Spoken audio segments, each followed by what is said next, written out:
saya dari jauh. Karena tidak enak dengan tunjukannya beliau itu, jadi saya samparin. Saya bilang, oh ini Panglima Gempur. Karena memang mereka kan punya grup Gempur yang sering mereka masuk di TikTok itu teriak-teriakin orang yang membela tesis Kiai Imaduddin. Mereka mengatakan dari Wahabi dan segala macam lah. Syiah Wahabi. Sampai mereka juga mengeluarkan kata-kata oten. Pokoknya yang mencela habaib ini kata mereka adalah kalau bukan dari Wahabi, Syiah. Kalau bukan dari Syiah adalah oten. Seperti itu. Jadi saya sangat risih dengan kata-kata itu. Ketika saya bertemu langsung dengan orangnya, saya tanyakan, ini kamu sama teman-teman kamu dengan grup yang kalian bikin Gempur itu kok teriak-teriak Wahabi? Coba katakan Wahabi sama saya sekarang di depan Masjid Nabawi ini, saya pengen tahu. Ternyata orang-orang ini berbalik arah, ketakutan. Mereka nggak berani bicara Wahabi. Mereka beraninya hanya bicara di TikTok, di dunia maya, terus hanya beraninya di Indonesia. Mereka nggak berani di depan Masjid Nabawi. Karena memang kata-kata Wahabi di sini sangat sensitif. Oh gitu ya? Ima ditangkap, dibawa ke mobil polisi, Ima orang ini akan di blacklist dari Arab Saudi. Gitu. Jadi buat si Aldo ini saya sudah dapatkan beberapa video dia mengatakan Wahabi. Insya Allah nanti kami mau mengajukan di imigrasi. Hari ini juga saya ajukan ke imigrasi agar dia bertanggung jawab dengan apa yang dia katakan. Bukan hanya satu aja. Dari kalangan habaib yang teriakin kami Wahabi, pembela tesis Kiai Imaduddin ini adalah orang Wahabi. Nanti kami pengen ajukan ke imigrasi bukti-bukti video-video yang mereka miliki dari Habib-Habib ini. Kita gugat mereka di Arab Saudi. Bahwasanya mereka membuat framing fitnah Wahabi yang ada di Indonesia itu bukan hanya fitnah. Memang ada nyatanya gitu loh. Kami pengen tunjukkan orang-orang ini kehabisan data, hanya bisa framing dan memfitnah orang. Itu yang pertama. Terus yang kedua, saya bertemu dengan beliau, saya pengen tahu karena selama ini kan beliau selalu gencar-gencar di YouTube-nya di mana menentang PWI, menentang pembela Kiai Imaduddin. Makanya saya ketika pas saya ketemu, oh pas sudah kalau memang mau baku hantam sekalian. Ternyata orang ini saya sampai umpan dia se emosi mungkin sampai mukanya dia itu saya tusuk-tusuk. Dia tidak berani, teman-teman. Ciut, nggak berani. Jadi saya katakan orang-orang Ba'alawi ini hanya beraninya di dunia maya. Gitu loh. Beraninya di dunia maya menggatak-gatak orang. Boleh saya tanya atau mau lanjutkan dulu? Oke, silakan. Berarti ketemunya di Madinah ya? Iya, bertemu di pelantaran dekat warung Indo di warung Indonesia. Nah, ini saya mengklarifikasi lagi karena bagi saya tadi kurang jelas. Jadi 5 orang itu tadi kan jenengan bilang ada 5 orang yang akan di blacklist misalnya bla bla bla. 5 orang ini maksudnya adalah dari rombongan Babe Aldo itu atau bagaimana? Enggak ada. Saya nggak ngomong 5 orang. Apa? Tolong gimana itu? Apa namanya yang di Jadi gini, teman-teman.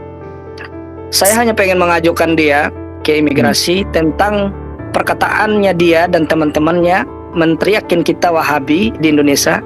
Dan mereka juga nanti kami akan ajukan dia juga di imigrasi. Dia mengaku durian Nabi,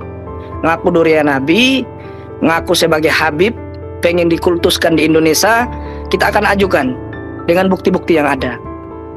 Seperti itu, Bang. Karena masalah ini teman-teman, Umar bin Hafid sendiri juga di Arab Saudi itu udah di blacklist. Dia nggak bisa masuk Arab Saudi lagi.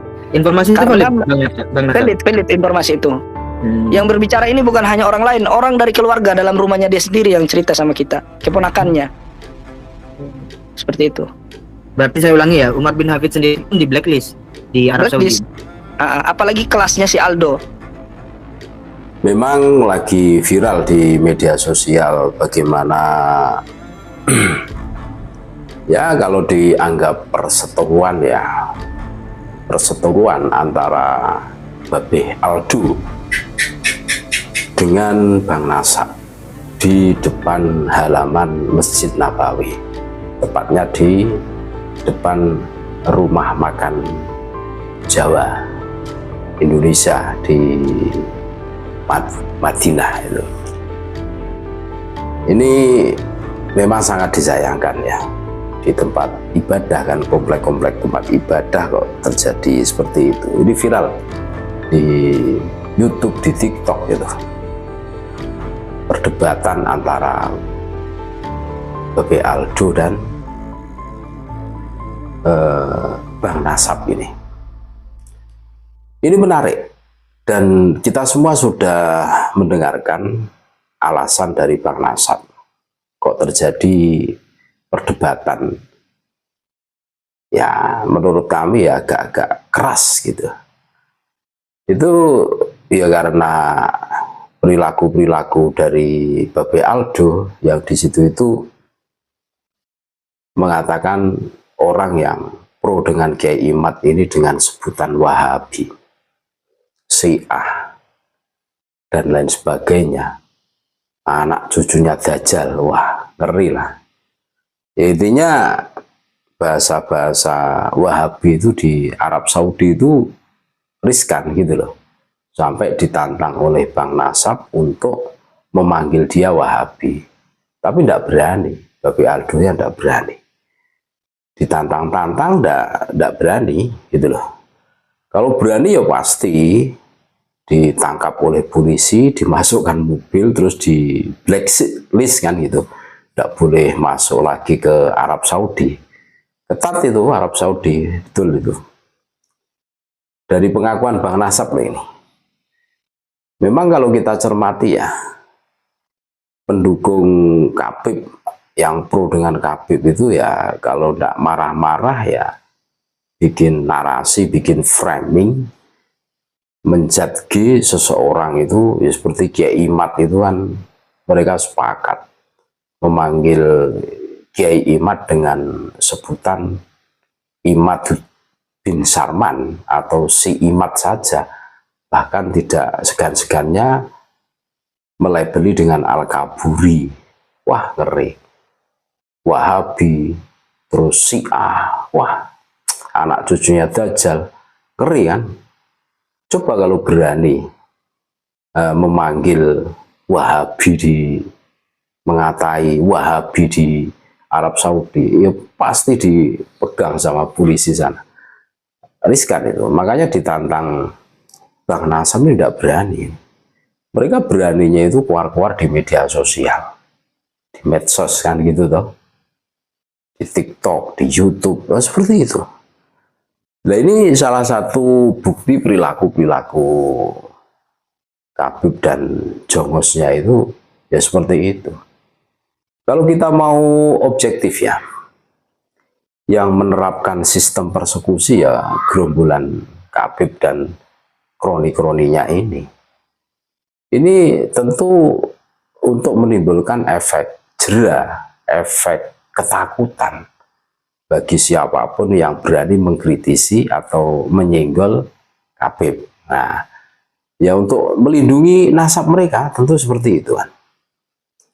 Kalau dipikir secara jernih lagi, sampai sebegitunya ya, sampai ibaratnya menghalalkan segala macam cara. Loh iya, mengatakan Bang Nasab dengan Wahabi Syiah, padahal Bang Nasab itu ahli sunnah wal jamaah. Kan gitu toh, fahamnya dikatakan Syiah Wahabi. Itu fitnah, berarti tidak sesuai gitu loh. Tidak sesuai dengan fakta, kan fitnah namanya. Itu menghalalkan segala macam cara.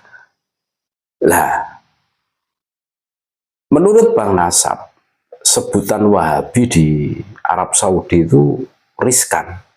Kalau sampai didengar oleh polisi sana, ya bisa ditangkap itu orang yang teriak-teriak Wahabi. Makanya Babe Aldo ini tidak berani, pucat nih, ditantang untuk mengatai Bang Nasab dengan sebutan Wahabi. Pasti ditangkap polisi, ya, bawa mobil terus di blacklist nanti, tidak boleh masuk ke Arab Saudi lagi. Termasuk dari pengakuan Bang Nasab ini ada yang menarik apa? Umar bin Hafid ini sudah di blacklist, tidak bisa masuk lagi ke Arab Saudi.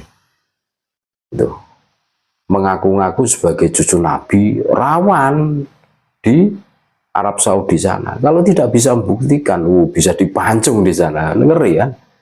Yang bebas itu di Indonesia. Indonesia itu bebas. Orang biasa pun bisa dengan modal hidung yang mancung mengaku sebagai zuriyah Nabi, cucu Nabi. Nah ini loh, ini seharusnya menyadarkan kita semua.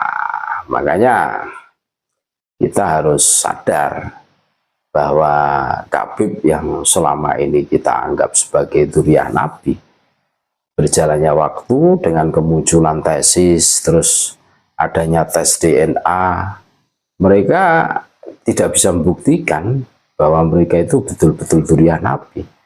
Terus yang dipercayai mereka itu apa? Dari segi perilaku juga jauh menyimpang loh dari uswatun hasanah atau perilaku yang dicontohkan oleh baginda Nabi Muhammad SAW. Ya, seperti kasus yang menimpa Bang Nasab ini, yang berdebat di depan Masjid Nabawi. Nah ini kan, wah ini kelihatan banget. Masa gara-gara nasab itu dibawa-bawa ke tempat ibadah? Ini kan wagu lah, gitu loh. Tidak bisa memposisikan diri tentu seperti itu.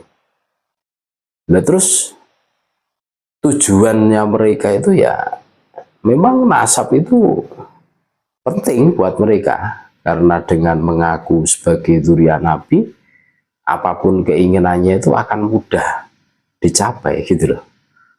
Makanya hari ini kita harus sadar apa yang menimpa Bang Nasab, terus klarifikasi Bang Nasab kita semua sudah mendengarkannya.